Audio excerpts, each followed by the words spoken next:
record, the number one pick, that we've got to keep the competitive juices flowing. He said so because of Caleb Williams. That's how good this young man is, and I do believe he'll be the number one pick in the draft a year and change from now. But for tonight, he's got himself a Heisman Trophy. He got 544 first-place votes. Total points, 2,031. Duggan did finish second with 1,420, and then a massive drop-off to C.J. Stroud.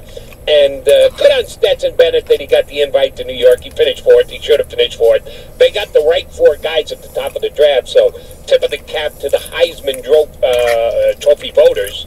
They got the right four guys to finish in the top four spaces that you should have been in New York. And although I thought Max Duggan had a chance to steal it, I have no issues whatsoever with Caleb Williams winning it. So the Heisman Trophy award goes to a USC quarterback. That hasn't happened in the dog's age.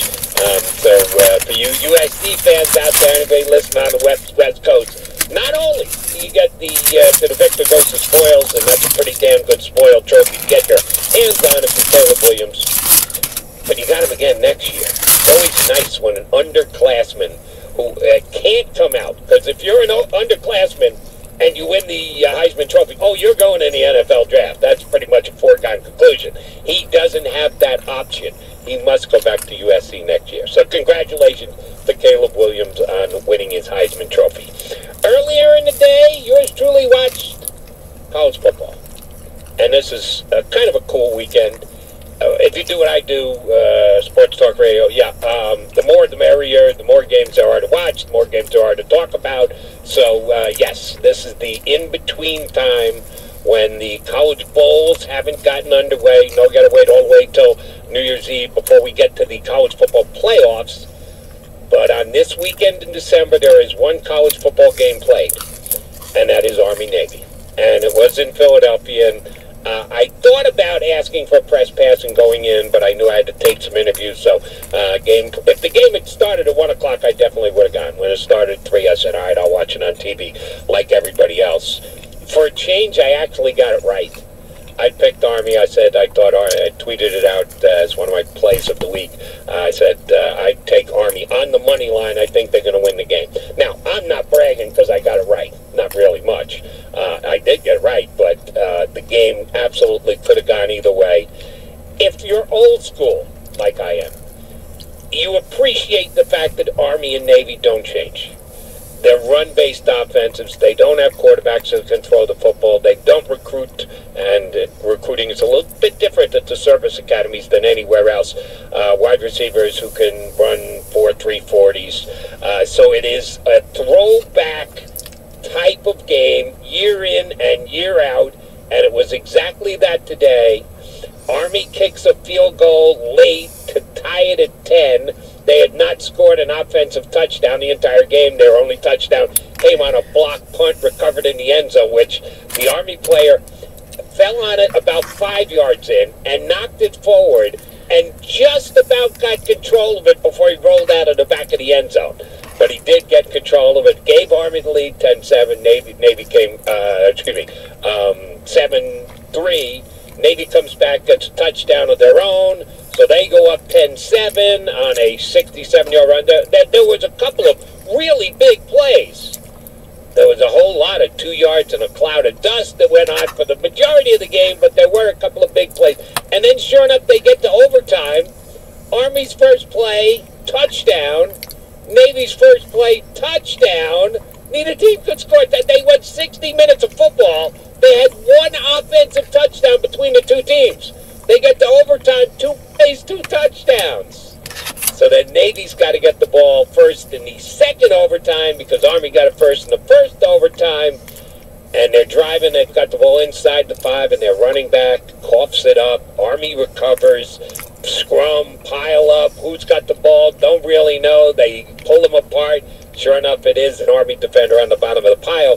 So Army knows all they need is a field goal to win it, and that's all they got because in their possession, I think they picked up like 3 yards on 3 plays. The last one just being a dive into the middle of the field so they could line it up for the field goal kicker, and he drilled it through, and Army got the win. So old school football at its finest.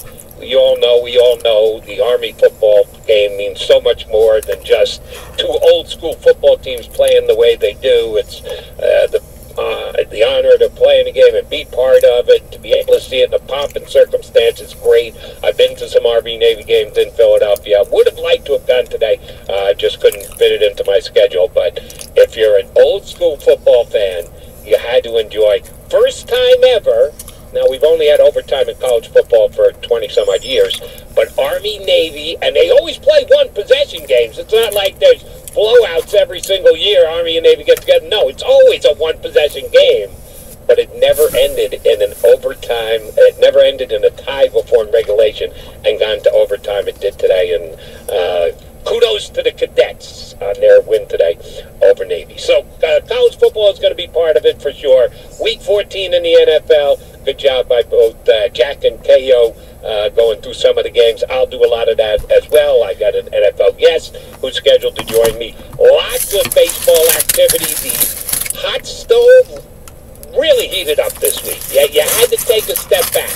Up until the winter meetings, which got underway last Sunday, it was the tepid stove. Oh, it got hot this week. Some major contract signings.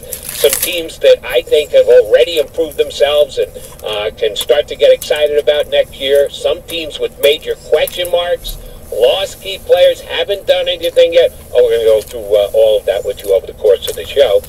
Some NBA stuff, rematch of last year's NBA final tonight. Golden State against Boston. Yes, I did watch the World Cup today. The U.S. wasn't in it, so I didn't sit down and not move for 2 hours like I did when the U.S. got picked off. But I watched some of Morocco over Brazil early on and then caught the France-England game. So the semifinals are set in the World Cup. If you're a soccer geek, I'll talk to you. Here's how I do it. I open up my telephone lines. 855-212-4227. Toll-free number right here to CBS Sports Radio. Love to hear you on my phone lines. If you're not a caller, but you're a tweeter, then you certainly can contribute to the show. You can be part of the show. Because my Twitter is open right now at Jody McMahon, JodyMacMahon. I am taking your tweets. I have been, whether you knew it or not, for the last 17 minutes. Any tweet that I received during the body of the show, which, as I said, just started 17 minutes ago and goes for another 3 hours and change. I need about 5 minutes on the back end of the show to make sure I've gone through every single tweet I received. I plan on doing that. I'll read them. I'll rate them. I'll rank them. And there will be one that will be better than any of the others. You know how I know that? I make that call. And I will make a tough decision if I have to decide what the best tweet I get is and deem it the Mac Daddy tweet of the day. It's an honor that you will someday tell your grandkids about. So get your thoughts together. Either hop on my phone lines at 855-212-4227 or give it to me in 240 characters or less on Twitter at Jody McMahon, JodyMacMahon. Shoot, we got a lot to talk about in the world of sports. Jody Mac Saturday Night Get Together on CBS Sports Radio. TracFone Wireless knows that everyone needs an endless amount of data, so why pay for it? Unlimited talk and text with 8 gigabytes of high-speed data for just $40 a month, with unlimited carryover data, so you keep what you don't use on America's largest and most dependable networks with nationwide 5G. Get high-quality smartphones at a great price. Just the data you need at the price you want. Learn more at TracFone.com today. TracFone Wireless. Now you're in control. Available at major retailers. 5G compatible device required. Actual availability, coverage, and speed may vary. See terms and conditions at TracFone.com. Hi, my name is Jackie, and a little thing that I love about the Chick-fil-A peppermint chip milkshake is the whipped cream and the cherry on top. It's like a little bow on top of this great present of peppermint chip goodness. It tastes like the holidays. Hey, my name is Chandler, and a little thing I love about the Chick-fil-A peppermint chip milkshake is the little pieces of the peppermint that you get. For me, no milkshake is topping the peppermint chip milkshake. Order a Chick-fil-A peppermint chip milkshake on the Chick-fil-A app today. Available for a limited time. Real customers paid for their